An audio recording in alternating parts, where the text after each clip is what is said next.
a todos, eu me chamo Lara Veríssimo, sou graduanda em Direito pela Universidade Regional do Cariri, a URCA, integrante do projeto Leituras Essenciais, vinculado ao Grupo de Estudos e Pesquisas em Direitos Humanos Fundamentais, o GEDUF.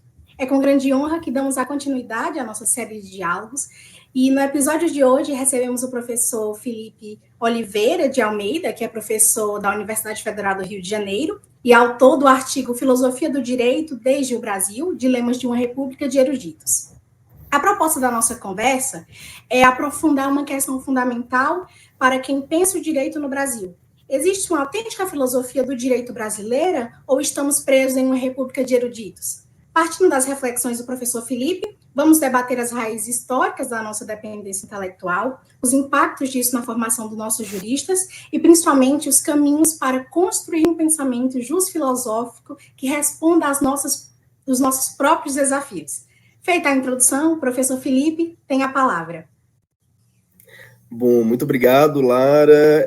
O texto que eu enviei para vocês é um trabalho ainda inédito, a partir de algumas reflexões que eu desenvolvi nos últimos anos junto ao meu grupo de pesquisa, o SAUVAS, Filosofia do Direito desde o Brasil. A gente tem, juntamente com alguns interlocutores, o professor José Luiz Borges Horta, o professor Hugo Rezende Henriques, o professor Carlos Sávio, a gente tem, ao longo dos anos, debatido a possibilidade de construção de uma filosofia do direito que reflita, né, de fato, as questões e os desafios brasileiros, porque nós temos, a gente pode discutir isso ao longo da nossa conversa, nós temos uma longa tradição no Brasil de exegese de trabalhos de autores estrangeiros. Há uma grande gama de professores no Brasil que entendem que nós não temos condições materiais ou culturais ou civilizacionais para fazer filosofia em nome próprio, né, para conquistar um pensamento autônomo.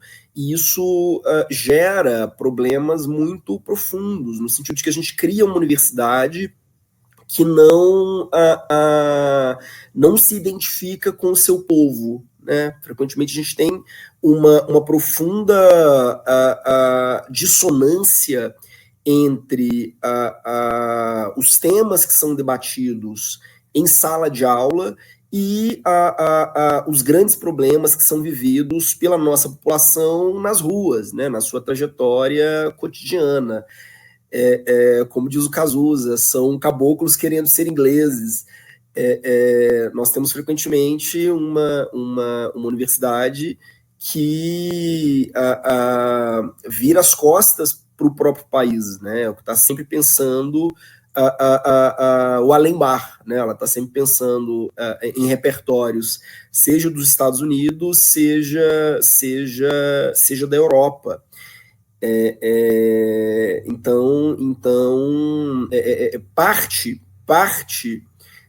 da luta por soberania, por emancipação, contra a colonização, e a gente vivencia sistematicamente, né, empreendimentos coloniais e neocoloniais. O governo Trump é um exemplo disso. Parte da luta contra essas iniciativas neocoloniais é o esforço de construção de uma teoria própria. Então, o nosso trabalho no SAUVAS ele vem sendo um pouco nesse sentido. Então, o que a gente tem ao analisar a trajetória do Brasil é exatamente a constatação de que o colonialismo político e econômico e o colonialismo mental são dois projetos que caminham juntos. Aliás, recomendo um livro muito interessante do professor Roberto Mangabeira Unger, chamado precisamente Depois do Colonialismo Mental. São duas coisas que se articulam, né? O Brasil ele vivencia, desde a sua fundação, né, um projeto permanente de epistemicídio, né, de negação, de invisibilização dos nossos próprios saberes, né, das nossas próprias perspectivas e cosmovisões, né, toda aquela gama de conhecimentos afropindorâmicos, digamos assim, são negados, invisibilizados na universidade. E foi essa a premissa, né, que nos levou a criar o Saúvas, né, no programa de pós-graduação da Universidade Federal do Rio de Janeiro. Há três grandes teorias, eu diria, né, há três grandes teorias que a gente precisa enfrentar. A primeira teoria é aquela que vai argumentar que filosofia e ciência, né, são universais e, por conseguinte, não faz sentido falar em uma filosofia brasileira, ou mexicana, ou argentina, ou camaronês, ou nigeriana, né? Filosofia e ciência são grandes projetos globais que não se condicionam, né, às fronteiras territoriais, né? Geralmente quem diz isso, no fundo, segue uma cartilha que é europeia e norte-americana. O que a pessoa faz é generalizar ideias produzidas no norte global como se elas correspondessem a toda a humanidade. A gente não tem, de fato, um projeto universal, mas um projeto que é a generalização das leituras absolutamente particulares daqueles grupos que detêm poder hegemônico no atual sistema mundo. Há uma gama de intelectuais no Brasil que defenderam essa ideia. Não é à toa, né, que hoje, quando a gente debate filosofia e teoria do direito, o que mais se faz é o trabalho filológico, no sentido de identificar alguns autores, canônicos ou não, em países específicos, né, no centro do capitalismo, e se dedicar a fazer pequenos comentários, né, pontuais ao trabalho dessas figuras. No Brasil é muito generalizado aquilo que nós chamamos de método de análise estrutural, né, como se fazer filosofia fosse fundamentalmente fazer uma espécie de leitura imanente de teóricos importados. E para muitos isso basta. Para muitos isso é uma forma de alavancar carreiras. Eu tenho colegas, inclusive, que sugerem que a melhor forma de se tornar um professor universitário no Brasil é identificar algum pesquisador em ascensão, mas pouco discutido na Europa, se tornar o principal tradutor, o principal intérprete das ideias desse autor aqui no Brasil, e, ao longo do tempo, virar uma espécie de revendedor autorizado das ideias desse intelectual, né? É como se nós não tivéssemos a capacidade de produzir ideias próprias, né? Nos caberia exclusivamente revendê-las, né? Tal como nós compramos, ou no máximo adaptá-las pontualmente para que elas se encaixem no nosso contexto, a despeito dos nossos desafios serem substancialmente diversos. Uma segunda leitura, né, que me parece também muito perversa, é aquela que vai dizer que o Brasil ainda não tem uma filosofia própria, mas que a melhor maneira de assegurar a constituição, né, de uma filosofia futura é imitando aquilo que países com muitas aspas mais civilizados, né, com muitas aspas aqui, já teriam feito. Então o ideal é que, para que um dia a gente alcance, né, o patamar, o status, né, de um pensamento teórico brasileiro, replicar ou reproduzir aquilo que foi feito na França, na Itália, na Inglaterra, na Alemanha.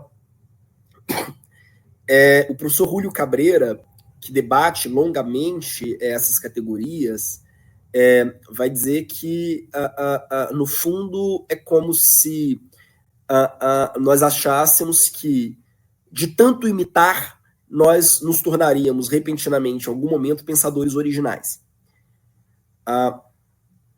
E uma terceira perspectiva, que também me parece perigosa, é a ideia de que seria possível fazer uma filosofia e uma teoria do direito, né, desde o Brasil, simplesmente reproduzindo uma espécie de caricatura de brasilidade que a gente vende para turista, né? Uma espécie de filosofia do Zé Carioca, uma espécie de filosofia do samba, do suor e do carnaval, que está menos preocupada em refletir sobre, né, os grandes desafios que nos atravessam, do que em produzir uma espécie de imagética, né, uma espécie de imagética bastante fictícia do que seria esse projeto chamado Brasil. O Saúvas ele vai tentar escapar desses desafios. Alguns anos atrás, eu publiquei com um querido amigo hoje, né, doutorando na PUC-Rio, Michael Guedes, um artigo chamado Filosofia do Direito, isso serve em primeiro lugar para fazer a guerra. Nesse artigo, nós analisamos a ementa, né, a ementa da disciplina de Filosofia do Direito de, salvo engano, 20 faculdades espalhadas pelo Brasil. A gente selecionou essas faculdades de uma forma mais ou menos aleatória, e partindo de quatro questões básicas, né? Primeiro, há pessoas negras citadas nessas ementas? Segundo, há mulheres citadas nessas ementas? Terceiro, há negros, há latino-americanos citados nessas ementas? Né? E quarto, há brasileiros citados nessas ementas? E o que nos alarmou, né, fazendo esse levantamento, é que na maioria dos cursos de direito brasileiros não há negros sendo utilizados na discussão sobre filosofia do direito e teoria do direito. Não há mulheres sendo citadas na discussão de filosofia ou teoria do direito. Aliás, mulheres eu consegui contar, se não me engano, 7 dentre essas 20 ementas, só 7 autoras foram citadas. Não há latino-americanos sendo citados, e os brasileiros utilizados como referencial de leitura eram geralmente brasileiros que não desenvolveram obras próprias, mas que se dedicaram a comentar sistemas conceituais de autores europeus. Então, figuras como um Miguel Reale, um Goffredo Teles Júnior, ou um Tobias Barreto, um Joaquim Carlos Salgado, simplesmente não eram citadas. Autores dedicados a construir, né, grandes projetos de pensamento brasileiro, né, no campo da filosofia do direito, eram sistematicamente ignorados. Os únicos autores brasileiros que entravam nessas bibliografias eram comentadores. A partir dessa o que é muito sintomático, né? Porque diz que os juristas que nós estamos formando são juristas com muito pouca capacidade para discutir o nosso próprio sistema jurídico, né? A verdade é que nós temos juristas que seguem convictos de que os nossos grandes problemas envolvem coisas como o juiz Hércules, direito como uma obra escrita a muitas mãos, né? A diferença entre endonorma e exonorma, né? Nós temos um debate jurídico que é profundamente esvaziado por isso. Esse ano, né, já dando prosseguimento a essa discussão, eu cometi um outro artigo. Agora, partindo de uma outra análise, eu peguei todos os congressos realizados pelo CONPED nos últimos 6 anos. O que é o CONPED? O CONPED é o principal congresso de pesquisa em direito do Brasil. O CONPED reúne, né, todos os programas de pós-graduação em direito brasileiros, de universidades públicas e privadas, e se encontra periodicamente, né, algumas vezes por ano, com vários grupos de trabalho para discutir os temas mais diversos no direito. E o que eu fiz foi selecionar os principais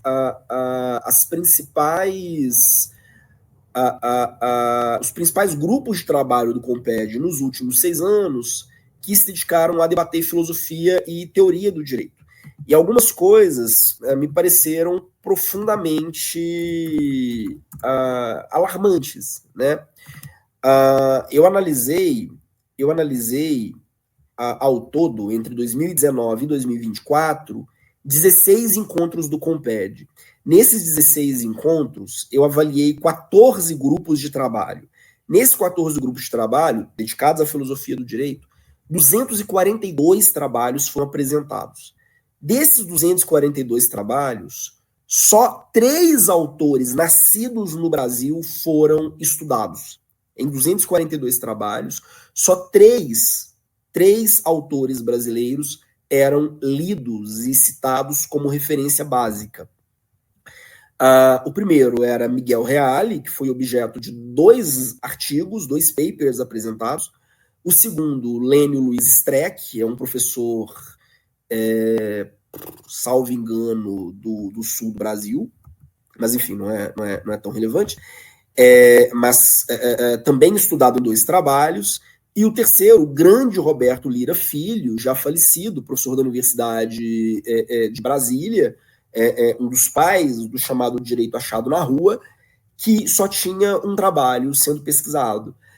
Luiz Alberto Vará, que é um filósofo argentino, mas que viveu alguns anos no Brasil e ajudou, inclusive, a criar alguns programas de pós-graduação, era um pouco mais estudado que os demais. Ele tinha 16 artigos sendo trabalhados, mas que talvez explique pelo fato, primeiro, de que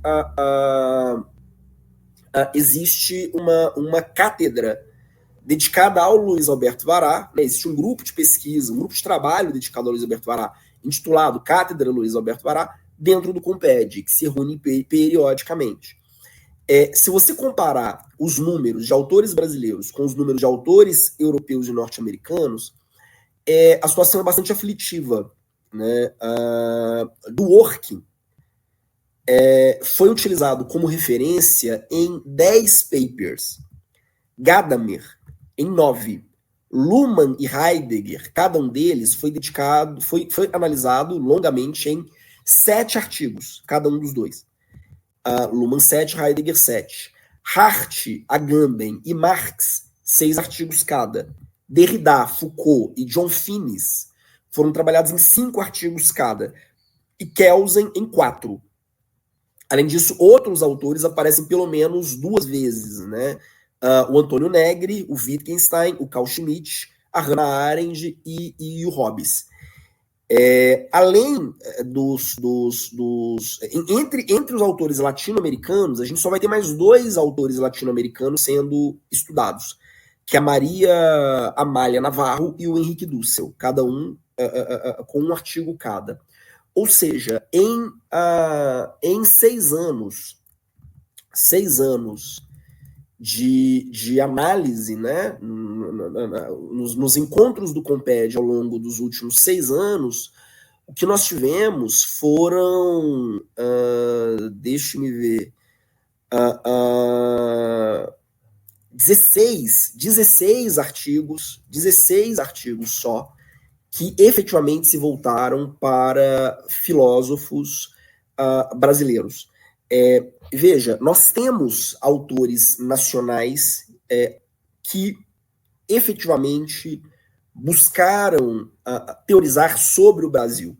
Darcy Ribeiro, por exemplo, publiquei recentemente, junto com o professor Hugo e o professor Zé Luiz, um livro em homenagem ao Darcy Ribeiro chamado Selvagens Utopias Brasileiras, que reúne, inclusive, artigos dedicados a diferentes intelectuais nascidos no Brasil, que se debruçaram sobre a nossa realidade. A gente tem artigos sobre Milton Santos, a gente tem artigo escrito pela professora Júlia Franzoni, a gente tem artigos sobre o Roberto Mangabeira Unger, escrito pelo Carlos Sávio, a gente tem artigos, vários artigos, claro, sobre Darcy Ribeiro.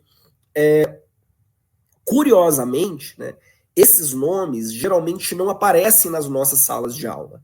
É muito comum que um aluno se forme em Direito sem nunca ter ouvido falar de Lélia Gonzalez, ou de Abdias do Nascimento, ou de Nego Bispo, ou de Ailton Krenak.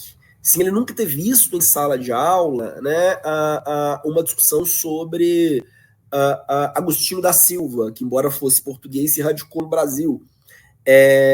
O aluno se forma em Direito sem nunca ter ouvido falar do próprio Roberto Lira Filho, ou do professor Antônio Carlos Folkmer, ainda produzindo, né, na Universidade Federal de Santa Catarina.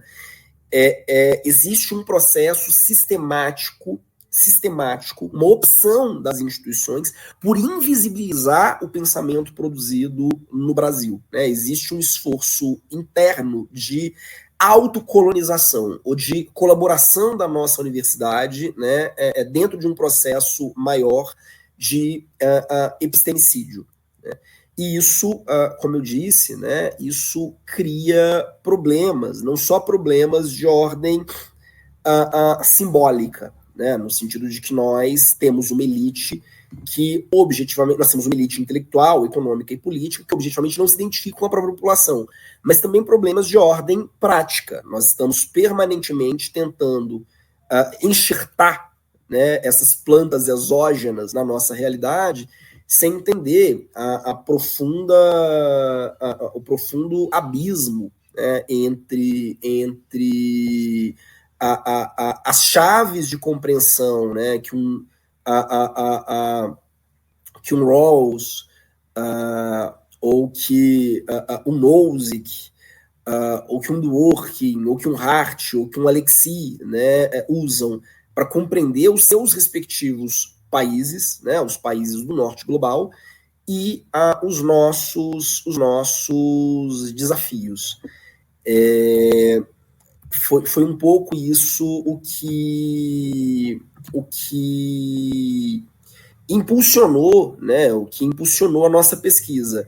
Eu venho hoje desenvolvendo uma teoria. Eu acho que, pelo menos em parte, além, claro, do colonialismo mental como uma estrutura global, né, como uma estrutura mais ampla, eu diria que o nosso fascínio pela exegese de autores brasileiros e a maneira como nós sistematicamente rejeitamos, né, o dever de debater a realidade social, a pátria, né, isso se deve também ao fato de que o Brasil vivenciou, durante boa parte do século XX, períodos ditatoriais, né? Tanto o Estado Novo quanto a ditadura civil-militar ou empresarial-militar perseguiram sistematicamente professores que, nas nossas universidades, ousaram refletir sobre temáticas do nosso cotidiano, né? Havia um incentivo para a produção de obras voltadas, né, ao comentário de Aristóteles, ou Platão, ou Althusser, mas havia um esforço de evitar que questões, né, efetivamente relacionadas às nossas vivências enquanto brasileiros fossem trazidas para debate, né, dentro da academia. Então, acho que ainda hoje nós vivemos o legado de décadas e décadas de ditadura, e isso se espelha mesmo na nossa quase que incapacidade, né, ou no nosso profundo pudor em discutir brasilidades, né, na universidade. Aí só para fechar, é claro que eu estou longe de ser, o nosso grupo, né, no caso, e dos professores com quem eu dialogo de forma mais intensa, estão longe de ser os únicos que têm se voltado para esse tipo de esforço, né? Aqui no Rio, Dá para citar, por exemplo, o professor Rafael Adoc Lobo, que acabou de se tornar titular em filosofia na Universidade Federal do Rio de Janeiro, ou o professor Luiz Antônio Simas, né, um grande historiador, ou o professor Luiz Rufino, ou o professor Wanderson Flor do Nascimento, em Brasília. Nós temos uma gama de teóricos que estão realmente preocupados, né, em contracolonizar o nosso pensamento, né, que entendem que isso é um processo importante num esforço maior de emancipação. A gente espera que isso se espalhe, né, que essa mensagem, de alguma forma, de fato, mobilize a universidade e leve as pessoas a produzirem TCCs, dissertações e teses que genuinamente se ocupem, né, da conjuntura nacional e não só, né, esse esforço filológico para interpretar Homem Branco Morto, né. Enfim, a gente tem uma gama, enfim, tem o professor Renato Nogueira também, a professora Catiúcia Ribeiro, tem o professor Felipe Pante, agora na Universidade Federal de Jataí. Existe uma gama de pesquisadores que tem se debruçado, né, sobre a necessidade de dar ao Brasil uma teoria sobre o Brasil que seja propriamente brasileira, né, o que parta de uma grelha analítica produzida por nós, né, que deixe de ser aquilo que o Darcy Ribeiro chamava de cavalo de santo, né, o cavalo de santo no candomblé é o médium que baixa o espírito, né? O Darcy Ribeiro dizia que na universidade somos todos cavalo de santo de Foucault, de Habermas, de Dworkin, de Kelsen. A gente precisa aprender a pensar com as próprias pernas, né? E não esperar se tornar uma espécie de canal mediúnico entre intelectuais da Europa e intelectuais nacionais. Talvez essa seja o grande desafio, né, de nós todos.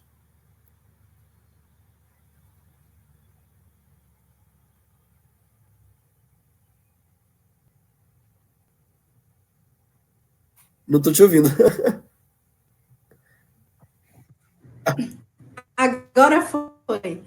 Professor Felipe, agradecemos por compartilhar reflexões tão potentes acerca dessa temática, né? E o seu artigo nos provoca a sair de uma posição confortável de meros revendedores oficiais de pensadores estrangeiros, como é tratado no artigo, né? E encarar o desafio de pensar o Brasil a partir do Brasil.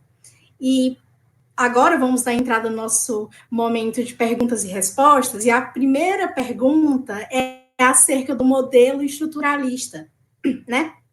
O senhor explica muito bem como o método estruturalista se fortaleceu no Brasil por causa de fatores históricos, como a missão francesa e a repressão política, que fizeram muitos pensadores, por assim, se fecharem para poderem sobreviver. Mas hoje, tantos anos depois da redemocratização, por que esse modelo ainda domina? E quais seriam hoje os fatores dentro da academia que ainda acabam valorizando esse tipo de produção, mas, por assim dizer...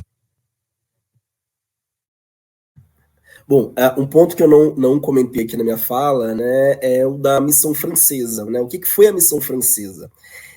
Quando a Revolução Constitucionalista, né, de São Paulo terminou, né, como vocês sabem, São Paulo entrou em guerra contra o governo federal na década de 30, né, em 32, pleiteando pela criação de uma nova Constituição.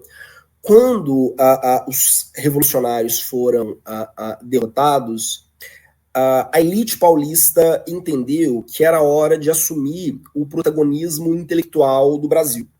E para isso, essa elite decidiu, entre outras coisas, criar uma universidade. E essa universidade veio a ser, né, a USP, a Universidade de São Paulo. E a USP, para se consolidar, decidiu seguir um movimento diferente daquele que outras universidades no Brasil, outras faculdades no Brasil, na verdade, estavam seguindo. O que a USP fez foi convocar um batalhão de professores europeus, em especial franceses e italianos, para consolidar os seus cursos de graduação e pós-graduação.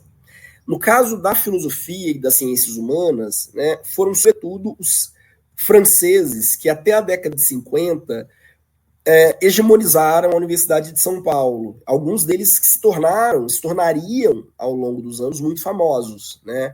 Claude Lévi-Strauss passou pela USP, né? Fernand Braudel passou pela USP, Michel Foucault passou pela USP, né? A USP foi um espaço no qual o suprassumo, o mel do melhor da elite, da jovem intelectualidade filosófica francesa passou.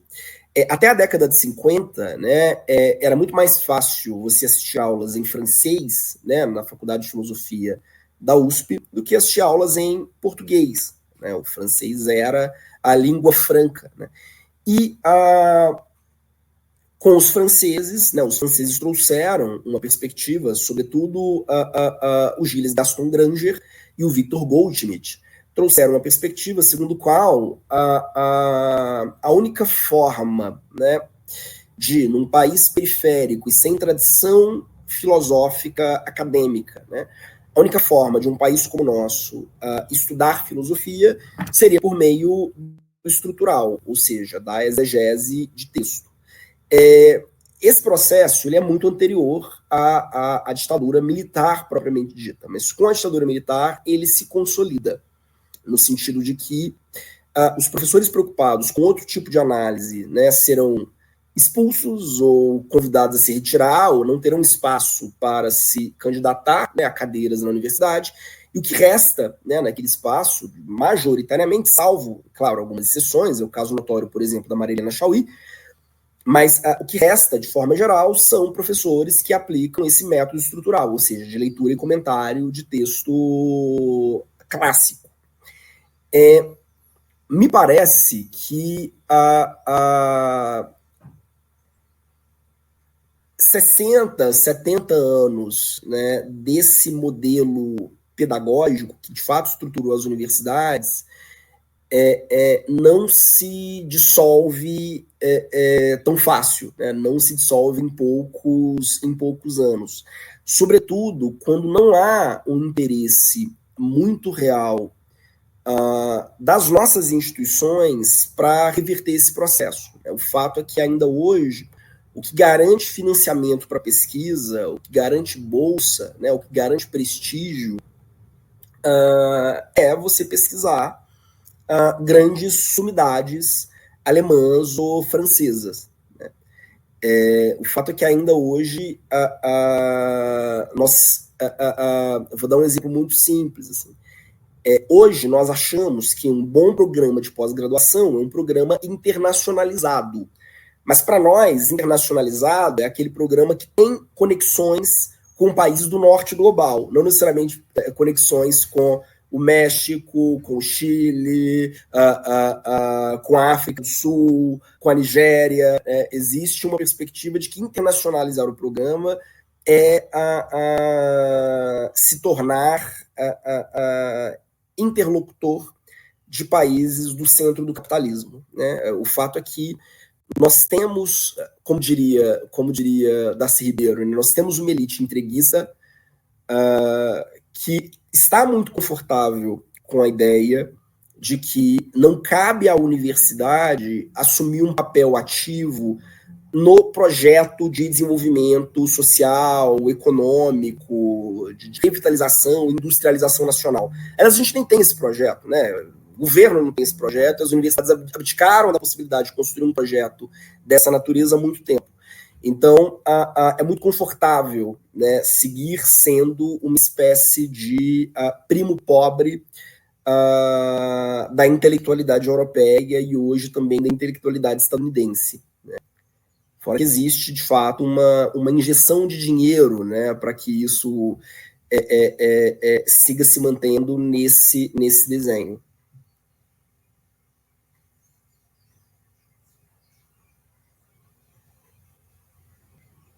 Perfeito, professor. Agora, partindo para a segunda pergunta, essa é sobre a antropofagia marcante. E, assim, no final do artigo, o senhor fala sobre essa ideia de uma filosofia antropofágica, um samba que mistura Kelsen e Zé Pilintra, para pensar os nossos próprios problemas. Na prática, como nós, estudantes de direito, podemos fazer isso?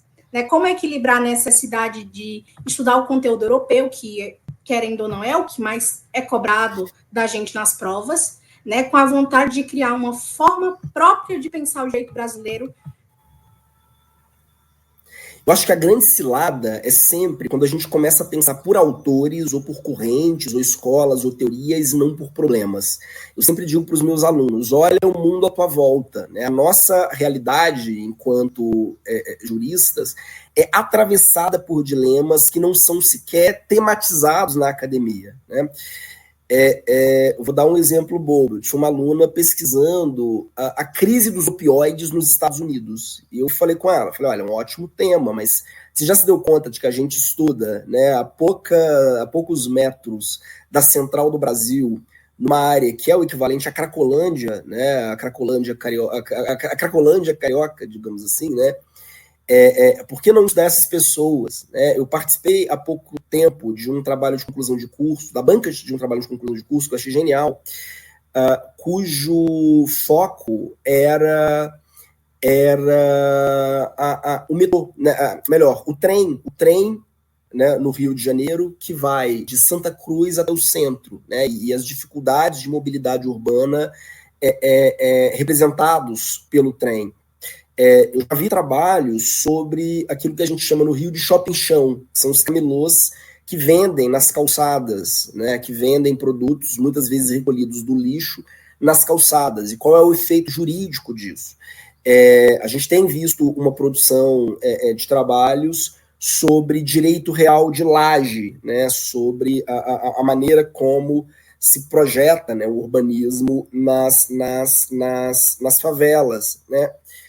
O fato é que a nossa realidade circundante, né, ela está cheia de questões absolutamente ricas, interessantes e originais que na universidade a gente não acha que são dignas de serem debatidas filosoficamente, teoricamente, doutrinariamente, né? A gente acha que é muito mais interessante ou muito mais relevante fazer mais um trabalho sobre a diferença entre hard cases e easy cases em hard, né? Qualquer que seja a utilidade disso, do working, a olhar em volta e se perguntar, olha, o que, né, no mundo que me circunda, de fato me incomoda, me interpela enquanto pesquisador. Os autores que você vai trazer, né, brasileiros ou estrangeiros, né, você vai trazer na medida em que eles te ajudem a resolver esses desafios concretos. Né? A gente tem na universidade hoje uma fantasia de que pensar é escolher uma igreja. O aluno no primeiro período do direito acha assim, sou justnaturalista, não, sou culturalista, não, sou positivista. Eu gostei do Kelsen, acho que eu sou kelseniano. Não, mas eu gostei do Alexi, eu acho que eu sou Alexi. É como entrar numa igreja, ou como escolher um time de futebol, é ridículo. E o fato de que a gente pode fazer isso tão facilmente mostra o quanto as teorias são elas próprias inócuas. Né? Se você pode escolher aleatoriamente a teoria para chamar de sua, como quem escolhe um time de futebol, não, hoje acordei flamenguista, amanhã eu acordei cruzeirense, é um sintoma muito claro, a meu ver, e muito grave, de que as teorias não servem para nada, não nesse sentido. Né? Elas vão mostrar ao que veio, se elas são ou não relevantes para você, à medida que você pega um problema teu, um problema da tua realidade concreta, né, um problema que te interpela de fato na tua vida, e se indaga, né? Quais marcos teóricos podem me ajudar, de fato, né, a resolver esse problema candente que está saltando na minha cara? E aí que a gente percebe como é que a nossa universidade sistematicamente ignora a própria realidade. Como é que a gente tem vários dilemas para os quais a gente não começou sequer a produzir dados ainda. Né? A imensa maioria das comunidades quilombolas no Brasil, por exemplo, enfrenta desafios que a universidade ignora candidamente, porque ela simplesmente nunca sentou para escutar essas comunidades. Né? as nossas comunidades indígenas, as nossas comunidades caiçaras, né? A gente vive um descompasso muito profundo, né, entre uma universidade que está muito acostumada não é à toa, né? Não é à toa que Foucault, quando esteve na USP, fez um grande elogio à USP. Para ele, na cabeça dele, era um grande elogio. Ele vira para os professores que o acompanharam e falaram: nossa, eu estou muito surpreso. Nem parece que eu estou no Brasil, parece que eu estou num departamento francês de ultramar. Ou seja, um departamento francês de além-mar, né? Um departamento francês de ultramar. O Paulo Arantes pega essa frase do Foucault e escreve um livro justamente sobre os desafios de uma filosofia nacional, né, chamado Um Departamento Francês de Ultramar. Esse livro é um clássico. Mas eu acho que a grande questão é essa, né? Você não deve, ao escolher um tema de pesquisa, se perguntar, né, qual autor eu achei mais simpático, né, qual teoria eu achei mais legal, né? A questão é, né, quais são os problemas, né, reais do meu cotidiano, da minha vida, né? Escreva sobre você quais são os problemas do meu cotidiano que, de fato, me incomodam e que eu acho que a universidade ignora, né? E aí você vai ver que existe um mundo, uma infinidade de vida que a nossa universidade, profundamente colonizada, né, ela ainda ignora totalmente.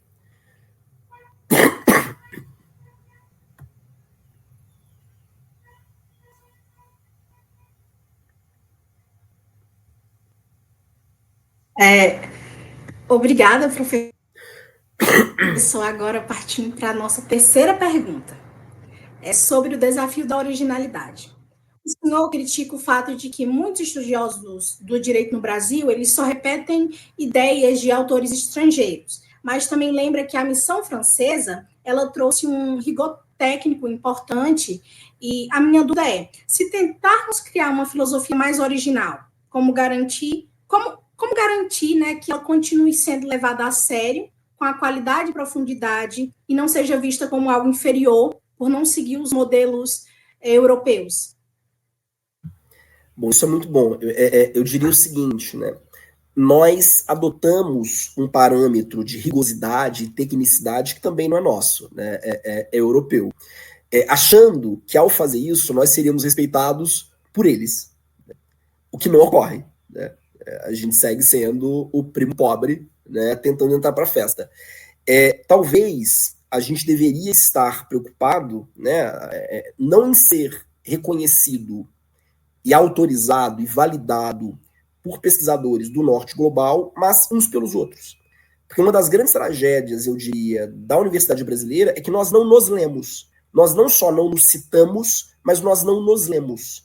Nós temos um debate intelectual no Brasil que é profundamente esvaziado. As pessoas, literalmente, se a universidade fosse um espaço quente, ela fosse um espaço no qual as pessoas estivessem, de fato, preocupadas em discutir problemas e em resolver problemas do nosso cotidiano, da nossa vida concreta, né, eu publicaria um paper, daqui a 2 meses, né, sei lá, o professor Zé Newton publicaria um paper me criticando, daqui a 3 meses, né, eu responderia o paper do Zé Newton criticando a resposta do Zé Newton, daqui a 5 meses o professor Felipe Pante, lá em Jataí, responderia criticando o meu artigo, responderia criticando a minha crítica. Isso implica, né, um trabalho acadêmico real, né, dinâmico, de troca. Universidade é tradição crítica. Né? O que caracteriza a universidade não é o fato de que eu sou o repositório de um legado, né? Eu sou o dono oficial do John Finnes, né? O dono oficial, né, do Gadamer, né, no Brasil. O que caracteriza a academia é justamente a nossa possibilidade de estar a todo momento, né, se revisitando, né? Analisando os trabalhos uns dos outros, comentando os trabalhos uns dos outros, criticando os trabalhos uns dos outros, relendo os trabalhos uns dos outros. A natureza da universidade, né, é esse diálogo crítico permanente. Não há nada na universidade que seja definitivo, que esteja dado, né? Não tem nada na universidade que seja nós partimos do pressuposto, né, de que o intelectual brasileiro é simplesmente um representante, um repositório de uma tradição já consolidada. Mas não, né, o que torna a academia, o que torna a universidade um espaço interessante é que é um espaço de crítica contínua, né? Eu publico, aí fulano me critica, eu critico a crítica do fulano, aí um terceiro entra e critica também. Num espaço como a Universidade Brasileira, nós não debatemos uns com os outros. Nós estamos tão preocupados, né, em adotarmos um parâmetro metodológico europeu que os europeus totalmente ignoram, né, que nós não nos ocupamos, de fato, em lermos uns aos outros, né, e produzirmos para sermos ouvidos uns pelos outros.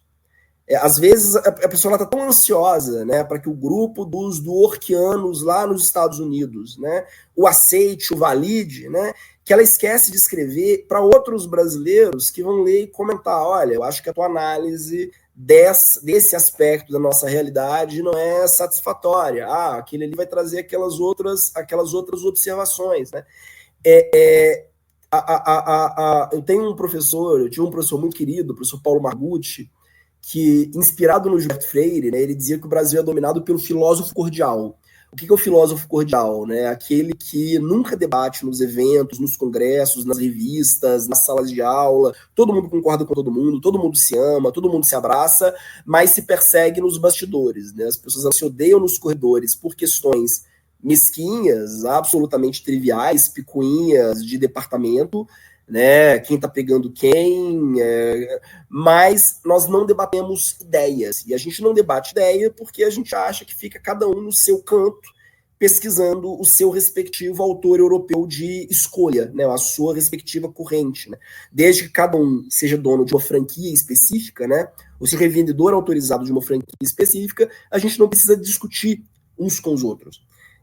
Isso levou a um esvaziamento teórico muito grande, né? É como se as nossas universidades não fossem, de fato, universidades, fossem estrelas girando em torno dos seus próprios eixos.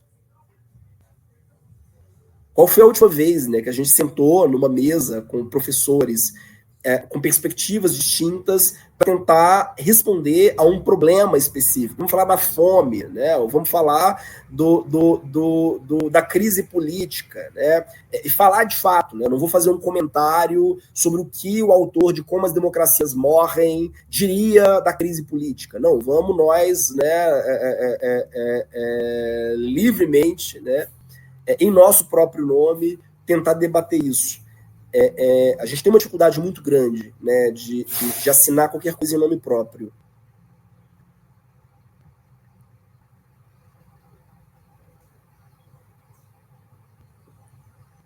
Perfeito, professor.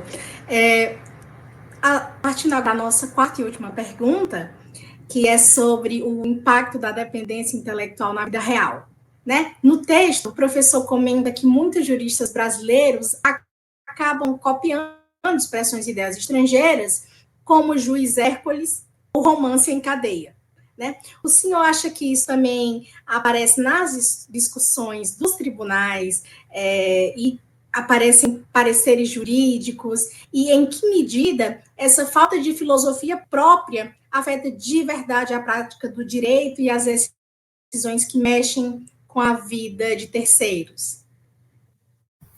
Bom, primeiro eu diria o seguinte, né? Se você fizer uma rápida pesquisa nos sites dos nossos tribunais de justiça estaduais, se verá que pouquíssimos autores nacionais são citados nas decisões, né? Nos acórdãos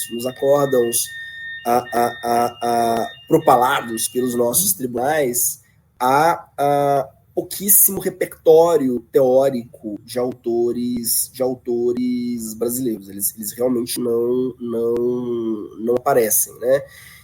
E mesmo os autores estrangeiros que aparecem, geralmente aparecem mal citados. A verdade é que nós somos dominados por uma espécie de praxismo, não vou dizer positivismo, uma espécie de praxismo, né, no qual, quando o juiz faz referência a uma discussão teórica mais aprofundada, é só no sentido de enfeitar a sentença, né? Enfeitar a decisão. Se o juiz ele vai lá e cita um Kelsen, né? Ou cita um Cardoso, um Holmes, né? Para ele aquilo ali é só um brinco, né? É só um enfeite com o qual ele adorna o texto. É muito raro você encontrar sentenças que tenham uma análise mais aprofundada, né? Até porque, como diria um querido amigo, né? Primeiro o juiz decide, depois ele fundamenta a decisão, né? Primeiro ele decide com base naquilo que toca o coração, depois ele procura aqueles argumentos que melhor lhe parecem, né? O que lhe parecem mais úteis para enfeitar a decisão. O fato é que nós temos hoje uma dificuldade uma dificuldade grande, né, de estabelecer um diálogo entre aquilo que a dogmática jurídica, digamos assim, aquilo que o conjunto de doutrinadores do direito produz e aquilo que o judiciário faz. Em tese, eu estou indo um pouco numa direção diferente, mas em tese, em países de civil law, né, em países de tradição romano-germânica, o que impera é a lei e a doutrina. Assim como um país de common law, o que impera é a jurisprudência e os costumes. Então, vivemos num país de tradição romano-germânica. Em tese, né, todo juiz, ao proferir uma sentença, ele vai observar a lei, ele vai observar o conjunto de comentários, né, que a universidade vem produzindo, né, de interpretação, de exegese sobre aquele instrumento normativo. Isso é o que deveria acontecer. Nos últimos anos, a gente tem visto no Brasil uma inversão. Não é o judiciário que está estudando aquilo que a universidade, por meio de dissertações, teses, até trabalhos de conclusão de curso, está dizendo. Né? É o contrário, é a universidade que fica absolutamente obcecada em acompanhar qual é a nova orientação jurisprudencial do STJ, qual é a nova súmula do STF, não, o que o TST está dizendo, né, no último acórdão do ministro fulano. Eu acho isso de um empobrecimento profundo, porque o juiz, no momento de decisão prática, né, cotidiana, não está teorizando. O juiz está trabalhando, um trabalho prático, técnico, né, com muito pouca reflexão conceitual. Hoje o que a gente vê é uma universidade que acha que o papel do professor é não apresentar a melhor leitura, a melhor exegese, né, do direito e dos problemas jurídicos brasileiros, mas o de representar uma espécie de comentário ou de glosa erudita daquilo que os juízes têm feito. Para mim é uma forma de prostituição da faculdade de Direito, é a forma mais imbecil, assim, estupidificante do ensino jurídico.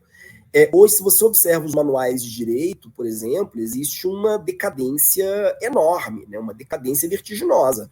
Antigamente, um Caio Mário da Silva, né, um Pontes de Miranda, né, partia de um esforço genuíno, né, para construir uma teoria sobre o direito que poderia inspirar decisões judiciais. Hoje, o que os juristas fazem é, fundamentalmente, né, acompanhar desesperadamente, loucamente, o que os tribunais superiores têm feito e tentar fazer explicações pontuais do que eles têm feito. Isso aprofunda o papel da universidade, o papel das faculdades de direito, é algo que não se vê desde o século XI nos países de tradição romano-germânica. Isso desvaloriza a função do professor de direito. Né? O professor de direito não está aqui para comentar a decisão de juiz. Né? O professor de direito está aqui para fazer outra coisa. Né? A partir do momento em que a gente reduziu, né, o nosso trabalho a isso, né, a gente apequenou o espaço mesmo de um debate intelectual no direito. Né? Aí realmente não faz todo sentido que os juízes não nos leiam, né? A gente não produz nada minimamente inteligente para que eles leiam. Professor, fica claro que discutir a filosofia do direito não é um exercício abstrato, mas sim algo que define como a justiça ela acontece no dia a dia, né? E com essa reflexão é que encerramos o nosso bloco de perguntas, juntamente do nosso episódio. Muito obrigado, professor Felipe, e agradeço também a quem nos acompanhou neste episódio do Letras Essenciais. Sigam atentos às nossas próximas As conversas, sempre buscando fomentar a reflexão crítica e o pensamento autônomo. Até a próxima. Obrigado.